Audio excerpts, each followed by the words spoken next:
सध्या जोरदार पाऊस पडता आणि पावसात ना असा चुरचुरीत काहीतरी तळलेला तोंडाक असला की 4 घास जास्त जात।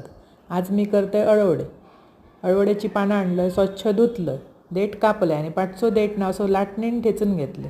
5 चमचे बेसन घेतले, त्याच्यात घातले हळद, लाल तिखट, हिंग, आला लसूण पेस्ट, वाटीभर तीळ, 2 चमचे तांदळाचा पीठ म्हणजे कुरकुरीत होतं जरा, कोळ घातलाय चिंचेचं, गुळाचा पाणी आणि चवीपुरता मीठ। साधा आणि सोपे।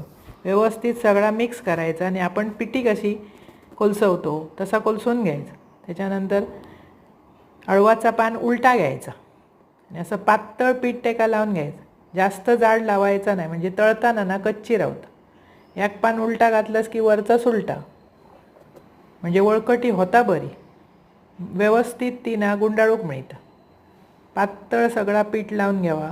थोडी लोक ह्याच्यात कांदो पण घालतात, तशी पण केलास तरी चालता, जेका आवडता त्यांनी घाला। आमका कांदो घालून आवडत नाही, ही चविष्ट लागता म्हणून आम्ही अशी प्लेन करतो।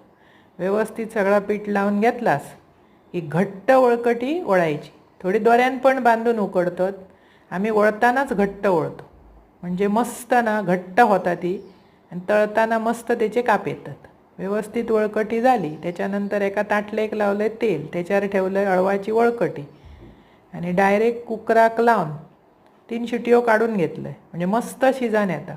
थोडी मोदकासारखी वाफवतात, मी डायरेक्ट कुकराक लावून 3 शिट्यो काढून घेते। त्याच्यानंतर थंड झाल्यावर अशी त्याची मस्त गोल कापून घ्यायची, बारीक बारीक वडियो, आणि ते अशो खुसखुशीत होतं। तो एक पॅन घेतलं आहे, त्याच्यावर घातलं आहे तेल आणि गरमागरम असे तळून घ्यायचे। अप्रतिम चव येतात, असे करून बघा। खुसखुशीत तिखट मस्त लागतात। असे करा, खावा, आवडतले तुमका आणि आवडल्यास पटकन माझा चॅनल सबस्क्राईब करा।